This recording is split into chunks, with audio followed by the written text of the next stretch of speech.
आ जाइए मेरे प्यारे बच्चों।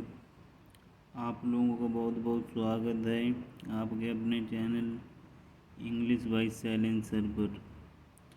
तो आज हम लोग क्लास 11th और 12th का ग्रामर शुरू करेंगे, बिल्कुल बेसिक से। तो सभी लोग आ जाइए। आज बिल्कुल बेसिक से हम लोग फर्स्ट ईयर और इंटर का ग्रामर शुरू करेंगे।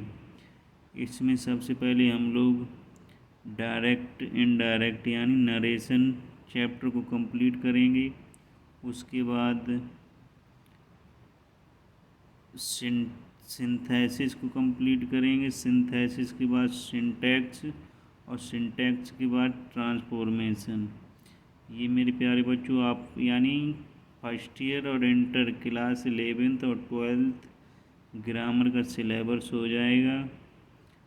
और रीडर में मैं पहले ही आप लोगों को पहला चैप्टर जो लास्ट लेसन है वो करवा चुका हूँ।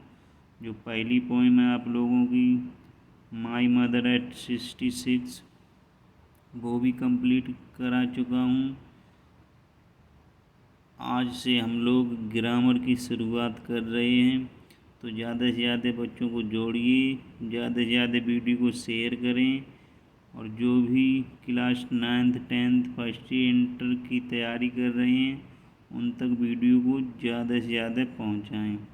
आइए हम लोग बिल्कुल बेसिक से नरेशन की शुरुआत करते हैं, डायरेक्ट इनडायरेक्ट की। नरेशन मीन्स क्या होता है मेरे प्यारे बच्चों? संवाद, यानी किसी वक्ता के कहे हुए शब्दों को हम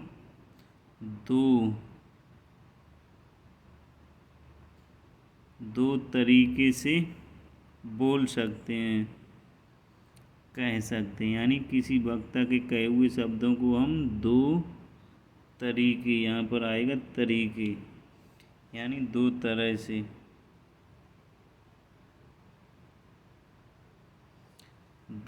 से बोल सकते हैं, कह सकते हैं। कैसे? डायरेक्ट स्पीच और इनडायरेक्ट स्पीच। अब मेरे प्यारे बच्चों देखते हैं डायरेक्ट स्पीच क्या होती है और इनडायरेक्ट स्पीच क्या होता है। सबसे पहले हेडिंग डालेंगे डायरेक्ट स्पीच, यानी वक्ता के कहे हुए शब्दों को ज्यों का त्यों लिखना डायरेक्ट स्पीच कहता है। यानी किसी ने भी कोई बात कही उसको जैसी उसने कहा वैसे ही लिखने को डायरेक्ट स्पीच कहते हैं। अब इनडायरेक्ट स्पीच देखते हैं क्या होता है। इनडायरेक्ट स्पीच वक्ता के कहे हुए कथन को या शब्दों को ज्यों का त्यों न लिखकर उसके भाव को अपने शब्दों में या घुमाकर लिखने को इनडायरेक्ट स्पीच कहते हैं। यानी वक्ता के कहे हुए शब्दों को ज्यों का त्यों लिखने को डायरेक्ट स्पीच कहते हैं और वक्ता के कहे हुए शब्दों को अपने शब्दों में लिखने को या घुमाकर लिखने को इनडायरेक्ट स्पीच कहते हैं। देखते direct speech. Mohan said Ram is writing a book, ये हो गया डायरेक्ट स्पीच। अब इनडायरेक्ट में क्या होता है? मोहन सेड दैट, यानी अब घुमाकर लिख दिया Ram is writing a book. यहाँ पर होगा सेड दैट राम वॉज, यहाँ पर वॉज, ये हो गया घुमाकर, यानी इनडायरेक्ट स्पीच और ये डायरेक्ट स्पीच। अब मेरे प्यारे बच्चों डायरेक्ट स्पीच भी दो प्रकार की होती है, यानी डायरेक्ट स्पीच के भी दो भाग होते हैं। कौन कौन से? रिपोर्टिंग स्पीच और रिपोर्टेड स्पीच। यानी नरेशन होता है। नरेशन दो प्रकार का होता है, डायरेक्ट स्पीच और इनडायरेक्ट स्पीच। डायरेक्ट स्पीच यानी वक्ता के कहे हुए शब्दों को डायरेक्ट कहने को डायरेक्ट स्पीच कहते हैं और घुमाकर कहने को इनडायरेक्ट स्पीच कहते हैं। अब क्या होता है? डायरेक्ट स्पीच भी दो प्रकार की होती है, रिपोर्टिंग स्पीच और रिपोर्टेड स्पीच। अब इसमें देखते हैं क्या क्या होता है। Reporting speech.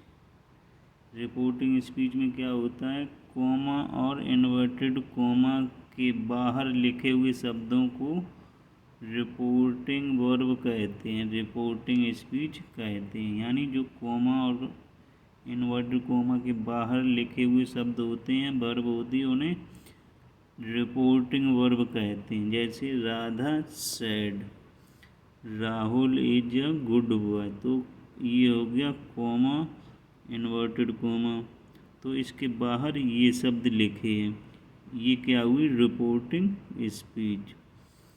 ऐसे ही लिखना मेरे प्यारे बच्चों, नोट्स साथ साथ बनाते रहना आप लोग।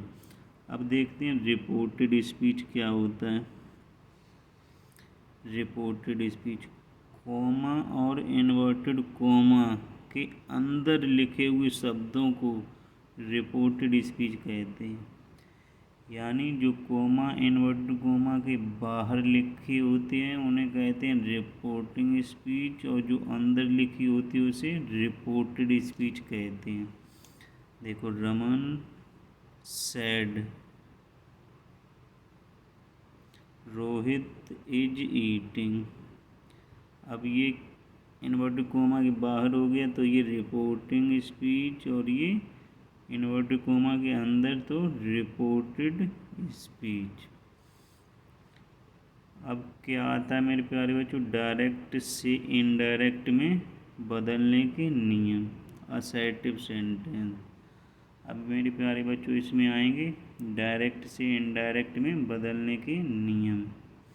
देखते हैं क्या नियम आता है। पहला नियम क्या दिया है, डायरेक्ट से इनडायरेक्ट बनाते समय कोमा और इन्वर्टेड कोमा को हटा दिया जाता है। यानी जब हम लोग डायरेक्ट से इनडायरेक्ट बनाते हैं तो कोमा इन्वर्टेड कोमा को हटा देते हैं। नंबर 2 देखते हैं, रिपोर्टिंग वर्ब के टेंस में कोई परिवर्तन नहीं करते हैं। रिपोर्टिंग वर्ब कौन सी होती है मेरे प्यारे बच्चों, जो कोमा इन्वर्टेड कोमा के बाहर लिखी होती, जो कोमा इन्वर्टेड कोमा के अंदर लिखी होती है उसे कहते हैं रिपोर्टेड स्पीच, और जो कोमा इन्वर्टेड कोमा की बाहर लिखी होती है उसे रिपोर्टिंग स्पीच। यानी रिपोर्टिंग स्पीच के टेंस में कोई परिवर्तन नहीं करते हैं।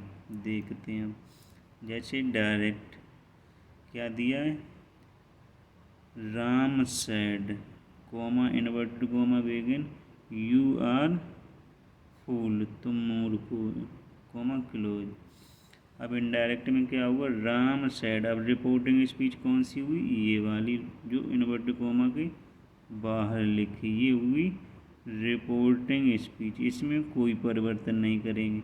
अगर यानी ये हुआ रिपोर्टिंग, एक बार समझा देते हैं सही से, ये रिपोर्टिंग वर्ब का हुआ सब्जेक्ट,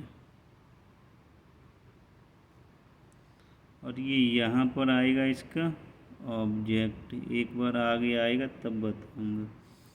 और ये होती है रिपोर्टिंग वर्ब, यहाँ सेड टू आता है।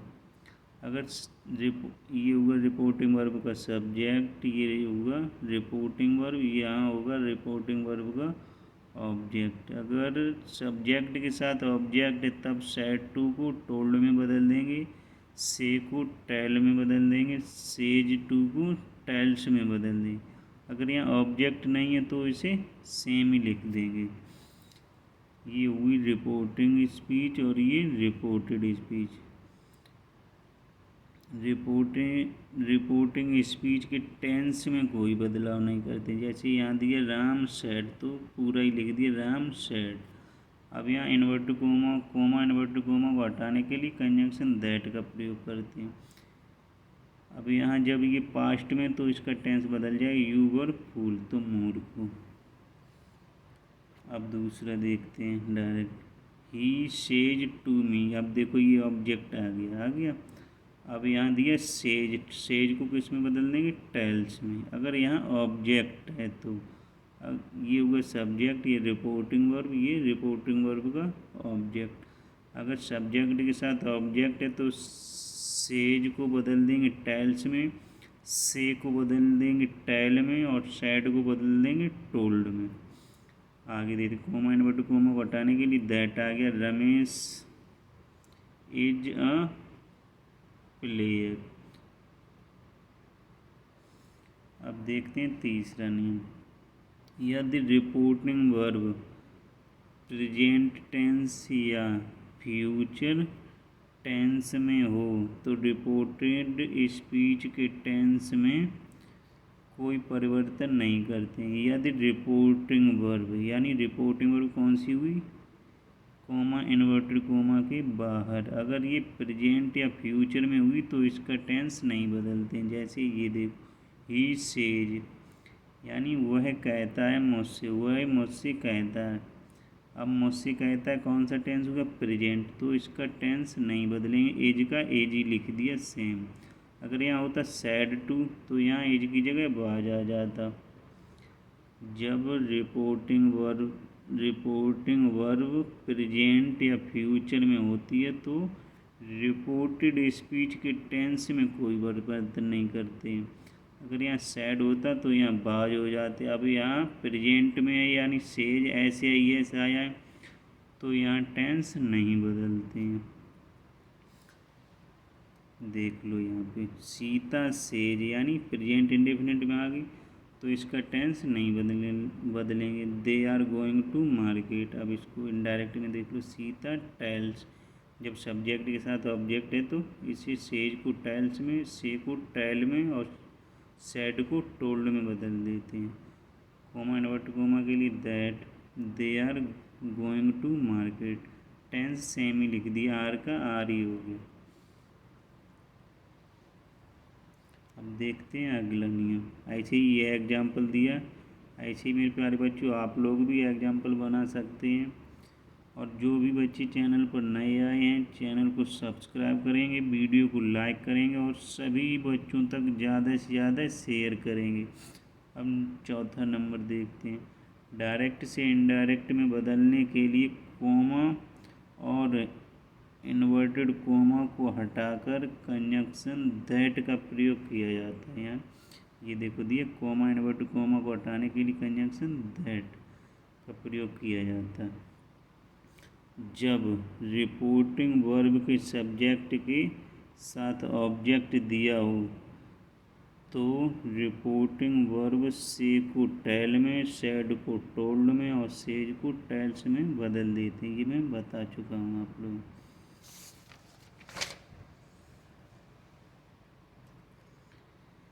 अब नंबर 6 देखते हैं नियम, जब रिपोर्टिंग वर्ब पास्ट में हो तो टेंस को निम्नानुसार बदलते हैं।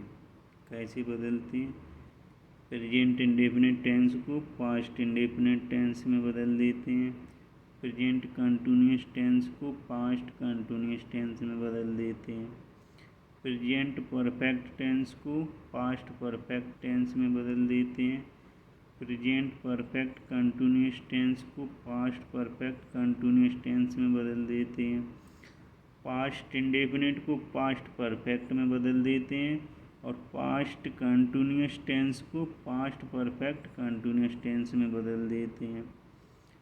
पास्ट परफेक्ट को नहीं बदला जाता है, पास्ट परफेक्ट कंटिन्यूअस टेंस को भी नहीं बदला जाता, यानी पास्ट परफेक्ट और पास्ट परफेक्ट कंटिन्यूअस टेंस को नहीं बदला जाता, ये सेम में रहते हैं। सैल का शुड हो जाता है और बिल का बुड हो जाता है, मे का माइट हो जाता है, कैन का कुड। आइए इसे एग्जाम्पल की सहायता समझते हैं।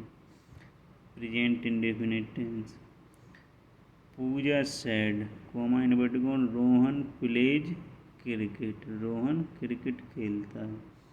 अब इसको इनडायरेक्ट में कैसे बदलेंगे, पूजा सैड दैट, यानी पूजा सैड, जब यहाँ ऑब्जेक्ट नहीं तो सैड का सैड ही रहेगा, अगर यहाँ ऑब्जेक्ट होता तो टोल्ड हो जाता। पूजा सैड कोमा इन्वर्टेड कोमा को हटाने के लिए कंजंक्शन दैट आ गया। रोहन, अब ये प्रेजेंट इंडेफिनिट है, मैंने बताया प्रेजेंट इंडेफिनिट को पास्ट इंडेफिनिट में बदल देते, तो यहाँ फर्स्ट फॉर्म थी पास्ट इंडेफिनिट में, सेकंड फॉर्म आ गई रोहन प्लेड क्रिकेट। ऐसे ही दूसरा एग्जाम्पल है, आप लोग बना सकते हो।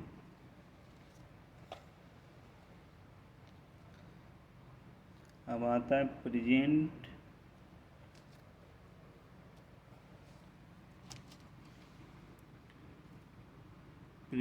Continuous tense. देखते हैं direct. Gita said Rohit is buying a pen. इसको इनडायरेक्ट में कैसे, गीता सैड, यानी अगर यहाँ ऑब्जेक्ट होता तो सैड का टोल्ड हो जाता, ऑब्जेक्ट नहीं तो सैड का सैड ही रख दिया। कोमा इन्वर्टेड कोमा को हटाने के लिए कंजक्शन दैट आ गया। रोहित, अब जब ये रिपोर्टिंग वर्ब पास्ट में है तो टेंस भी बदल जाएगा। रोहित यहाँ एज था, यहाँ पास्ट में पहुँच गया was. Rohit was buying a pen. ऐसे ही देखो ये दिया एग्जाम्पल, ये आप लोग बना सकते हो। अब आते हैं present perfect tense. Present perfect tense को किस में बदल देते हैं, पास्ट परफेक्ट टेंस में। ये देखो दिया है, आप लोग बदल सकते हो। यानी यहाँ हैड आया था तो यहाँ हैज आया तो यहाँ हैड हो गया, बाकी सेम ही प्रोसेस है। ऐसे ही इसका ये दूसरा example, present perfect continuous tense. इसको देखते हैं। Radhika said Meera has been doing her homework since morning. अब इसको इनडायरेक्ट में कैसे बदलेंगे, राधिका सैड, यानी यहाँ ऑब्जेक्ट नहीं दिया तो सैड का सैड ही रहा, अगर यहाँ ऑब्जेक्ट होता तो टोल्ड हो जाता, कंजंक्शन दैट आ गया। मीरा, अब ये प्रेजेंट परफेक्ट कंटिन्यूअस किस में चला जाएगा, past perfect continuous. Had been doing her homework since morning. आइए अब आगे देखते हैं। पास्ट इंडेफिनिट, पास्ट इंडेफिनिट को इसमें बदल देते हैं पास्ट परफेक्ट में। He said comma inverted comma Raju died in the night. अब इसको किस में बदल देंगे, पास्ट परफेक्ट में। पास्ट परफेक्ट में हेल्पिंग वर्ब आती है had. He said that Raju had died in the night. मैं आशा करता हूँ मेरे प्यारे बच्चों आप लोगों को बहुत अच्छे से सब कुछ समझ आ रहा होगा। अब इसके कुछ नियम बचे हैं वो भी देख लेते हैं। Past continuous tense, he said to me. Past continuous को किस में बदल दे, पास्ट परफेक्ट कंटिन्यूअस में। यानी they were learning their lesson, इसको किस में बदल दिया, they had been learning their lesson. ये पास्ट परफेक्ट कंटिन्यूअस में चला गया। अब पास्ट परफेक्ट टेंस तथा पास्ट परफेक्ट कंटिन्यूअस टेंस में कोई परिवर्तन नहीं किया जाता। He said Manish had won the match. He said conjunction that आ गया, मनीष, अब ये हैड यहाँ था तो इसमें तो कोई परिवर्तन ही नहीं होता, तो हैड का हैड हो गया वॉन द मैच। अब फ्यूचर टेंस में केवल शैल को शुड में और विल को वुड में बदल दिया जाता है। देखो, Mohan sad he will go, Mohan sad that he will go, he would go, यानी विल को वुड में और शैल को शुड में बदल दिया जाता है। यहाँ शैल आया तो यहाँ आई को बदलोगे, राधा के अनुसार सी आ जाएगी, सी के साथ वुड ही आएगा। यानी फ्यूचर में शैल को शुड में और विल को वुड में बदल दिया जाता है।